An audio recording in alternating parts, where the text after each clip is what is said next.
Champions ট্রফিতে বাংলাদেশকে নিয়ে আলোচনা সমালোচনার শেষ নেই। এবার টুর্নামেন্টে এ গ্রুপে বাংলাদেশের সঙ্গে রয়েছে ভারত, পাকিস্তান ও নিউজিল্যান্ড। 3 ম্যাচের মধ্যে 1 ম্যাচ দুবাইতে আর 2 ম্যাচ রাওয়ালপিন্ডিতে খেলবে বাংলাদেশ। পাকিস্তানের রাওয়ালপিন্ডিতে টাইগাররা গেল বছরে পেয়েছিল ঐতিহাসিক সিরিজ জয়।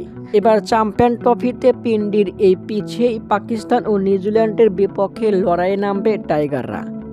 রাওয়ালপিন্ডির চেনা পিচে ভালো পারফর্ম করবে বাংলাদেশ, এমনটাই প্রত্যাশা টাইগারদের নয়া হেড কোচ ফিল সিমন্সের। নাহিদ রানার গতিতে মুগ্ধ ফিল সিমন্স। নাহিদ রানার গতির ঝড় আবারও দেখবে ক্রিকেট বিশ্ব। ভারতের বিপক্ষে বাংলাদেশ খেলতে পারবে ভালো। গেল বছরে আফগানিস্তানের বিপক্ষে ওয়ানডে সিরিজ খেলেছিল বাংলাদেশ। যদিও সিরিজটি হেরেছে টাইগাররা, তবে দুবাইয়ের পিছে বাড়তি অভিজ্ঞতা রয়েছে বাংলাদেশের। চ্যাম্পিয়ন্স ট্রফির গেল আসর 2017 সালে দুর্দান্ত পারফর্ম করে সেমি খেলেছিল বাংলাদেশ। নিজেদের অতীতের প্রেরণা আর তারুণ্যের ওপর ভর করে বাংলাদেশ আরও একবার স্বপ্ন দেখছে ভালো কিছু করার। টাইগারদের কোচ ফিল সিমন্সেরও বিশ্বাস এবার চ্যাম্পিয়ন ট্রফিতে ভালো কিছু করবে দল। এবার দেখার পালা কেমন পারফর্ম করে লাল সবুজ জার্সির প্রতিনিধিরা।